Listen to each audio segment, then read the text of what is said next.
பாகிஸ்தான் தொடர்ந்து எல்லை மீறி வரம்பை மீறி வருகிறது. இதை அரசியல் செய்ய நாம் விரும்பவில்லை. இக்கட்டான சூழலில் இருக்கிறோம், துயரத்தில் இருக்கிறோம். இருந்தபோதிலும் காங்கிரஸ் பேரியக்கம் ஆட்சியில் இருக்கும் பொழுது குறை சொன்னவர்கள், குற்றம் சொன்னவர்கள் இருக்கிறார்கள். ஆனால் நாங்கள் யாரையும் இப்பொழுது குறையோ குற்றம் சொல்லுகின்ற இடத்தில் இல்லை. இந்தியாவை பாதுகாக்க வேண்டும். இந்திய இறையாண்மையை நாம் மேலெடுத்து செல்ல வேண்டும். நம்முடைய மண், இந்த மண்ணில் இரத்த வாடை எந்த நேரத்திலும் வரக்கூடாது. மகாத்மா காந்தி வழியில், அகிம்சை வழியில் நாம் போராடி கொண்டு இருக்கிறோம். இருந்தபோதிலும் அப்பொழுது குறை சொன்னவர்கள் நீங்கள் ஏன் குறை சொல்லவில்லை என்று கேட்கிறார்கள். நாங்கள் குறை சொல்வதற்கு இல்லை. காங்கிரஸ் பேரியக்கம் ஒன்றிணைந்து இந்த தேசத்தை பாதுகாக்க வேண்டும். அதுதான் எங்களுடைய பதிலாக இருக்கும். இனி வரும் காலங்களில் தேர்தலில் வாக்குறுதி கொடுத்தது போல குண்டு சத்தம் காஷ்மீரில் கேட்காது என்று மாண்புமிகு பிரதமர் சொல்லியிருக்கிறார். அதை நடைமுறைப்படுத்த வேண்டும், பிரகடனப்படுத்த வேண்டும், அதில் உறுதியாக இருக்க வேண்டும் என்பதுதான் எங்களுடைய ஹவா. ஆகவே அங்கே சமாதானம் ஏற்பட்டு விட்டது, அங்கே இயல்பு வாழ்க்கைக்கு திரும்பிவிட்டார்கள் என்று சொல்வதை நிறுத்திவிட்டு உண்மையாகவே அங்கே பாதுகாப்பை அதிகப்படுத்தியிருக்க வேண்டும்.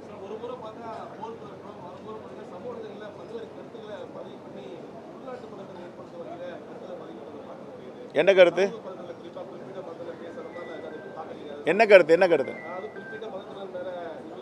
நாங்கள் ஏற்கனவே நான் பத்திரிகையாளர் விமான நிலையத்தில் மதுசூதன் ராவ் உடல் வரும்போது காஷ்மீரிலிருந்து காங்கிரஸ் பேரியக்கத்தின் சார்பாக அவருக்கு வீர வணக்கத்தை, மலரஞ்சலியை செலுத்தி பத்திரிகையாளர் சந்திப்பில் சொன்னேன். ஒரு மதத்தை சார்ந்தவன் தீவிரவாதியாக பயங்கரவாதியாக மாறுகிறான், பயங்கரவாதியாக செயல்படுகிறான் என்றால் அந்த மதத்தை எந்த விதத்திலும் கலங்கப்படுத்தக்கூடாது.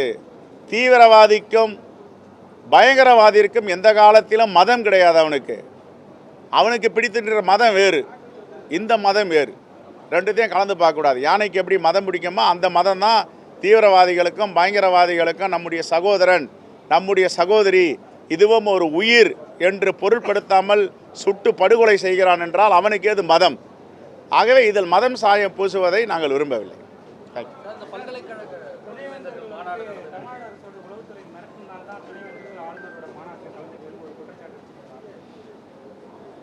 ஆளுநருக்கு எந்தவித அதிகாரமும் துணைவேந்தர்களை அழைத்து கூட்டம் நடத்துவதற்கு இல்லை. அரசியலமைப்பு சட்டத்தை மீறுகிறார் ஆளுநர். இன்று இல்லை, நேற்றல்ல, தொடர்ந்து அவர் வந்த காலத்திலிருந்து மீறி வருகிறார். அது மட்டுமல்ல, ஆளுநர் அவருக்கு உள்ள அதிகார வரம்பில் நின்றால் அவருக்கு நல்லது, இந்திய அரசியலுக்கு நல்லது. ஆனால் அவர் வரம்பை மீறும் போது தான் பிரச்சனை வருது. ஏன் வரம்பை மீறுறாரு? எதற்காக வரம்பை மீறுறார்? அவர் பல்கலைக்கழகங்களை ஏற்படுத்தியது தமிழ்நாடு அரசு. பல்கலைக்கழகங்களில் உள்ள பேராசிரியர்களுக்கு சம்பளம் கொடுப்பது தமிழக அரசு. நிர்வாகத்தை, அட்மினிஸ்ட்ரேஷன் நடத்துவது தமிழக அரசு.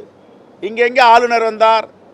ஆளுநர் ஒரு சிறப்பு அழைப்பாளர், அவ்வளோதான். தமிழ்நாடு அரசு கூப்பிட்டா வரணும். அவர் அழையா விருந்தாளியை மிரட்டி துணை ஆளுநர்களை கூப்பிட்டு நீங்கள் வரணும் அப்படின்னா எப்படி போவாங்க? அவங்க கவர்னராக சம்பளம் கொடுக்குறாரு. கவர்னருக்கு அப்பாயின்ட் பண்ணுற அதிகாரம் இல்லைன்னு உச்சநீதிமன்றம் தெளிவாக சொல்லிடுச்சு. இப்போ மாண்புமிகு முதலமைச்சர் அவர்களுக்கு வருகின்ற 3ஆம் தேதி ஒரு மிகப்பெரிய அளவில் அரசியலமைப்பு சட்டத்தை மீட்டெடுத்த, பாதுகாத்த முதலமைச்சர் என்று பாராட்டு விழா நடக்க இருக்கிறது.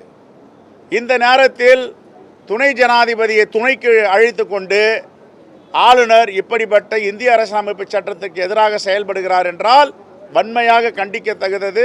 காங்கிரஸ் பேரியக்கம் இதை கண்டிக்கிறது. அவர் இப்படிப்பட்ட குணங்களை மாற்றிக்கொள்ள வேண்டும். செய்திகளை உடனுக்குடன் தெரிந்து கொள்ள கீழ்கண்ட கேபிள் மற்றும் டிடிஎச் நெட்வொர்க்குகளில் எம்நாடு செய்தி தொலைக்காட்சியை காணுங்கள். பாதகம் செய்பவரை கண்டால் நாம் பயம் கொள்ளலாகாது பாப்பா. மோதி மிதித்து விடு பாப்பா, அவர் முகத்தில் உமிழ்ந்து விடு பாப்பா. அண்மை செய்திகளை உடனுக்குடன் தெரிந்து கொள்ள இணைந்திருங்கள் எம்நாடு தொலைக்காட்சியுடன்.